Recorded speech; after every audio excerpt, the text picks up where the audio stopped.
What is the peace of God? It has been said that there is a kind of peace that is not of this world. How is it recognized? How is it found? And being found, how can it be retained? Let us consider each of these questions separately, for each reflects a different step along the way.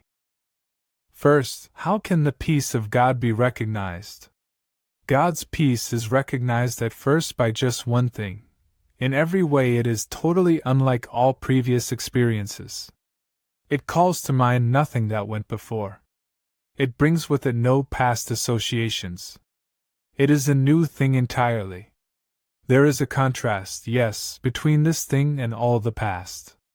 But strangely, it is not a contrast of true differences. The past just slips away, and in its place is everlasting quiet. Only that. The contrast first perceived has merely gone. Quiet has reached to cover everything. How is this quiet found?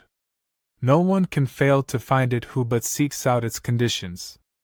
God's peace can never come where anger is, for anger must deny that peace exists.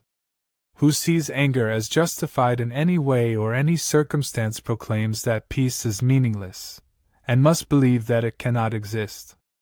In this condition, peace cannot be found. Therefore, forgiveness is the necessary condition for finding the peace of God. More than this, given forgiveness there must be peace. For what except attack will lead to war? And what but peace is opposite to war? Here the initial contrast stands out clear and apparent. Yet when peace is found, the war is meaningless. And it is conflict now that is perceived as non-existent and unreal. How is the peace of God retained, once it is found? Returning anger, in whatever form, will drop the heavy curtain once again, and the belief that peace cannot exist will certainly return. War is again accepted as the one reality. Now must you once again lay down your sword, although you do not recognize that you have picked it up again.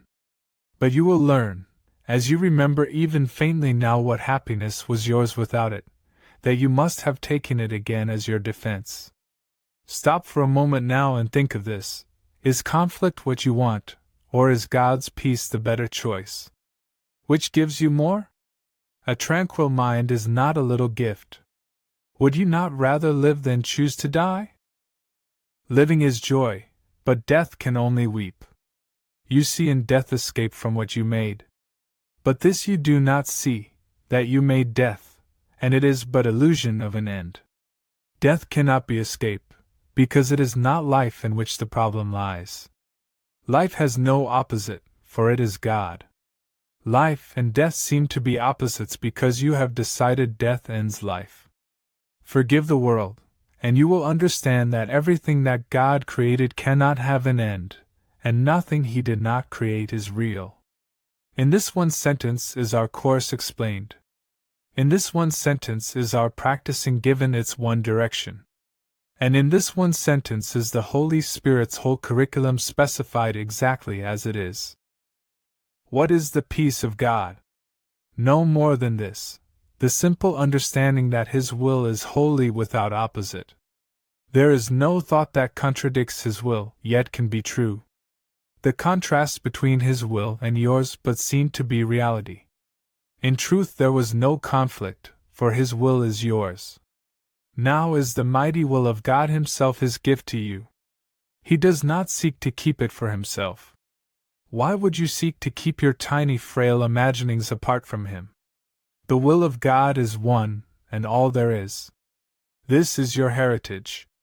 The universe beyond the sun and stars, and all the thoughts of which you can conceive, belongs to you.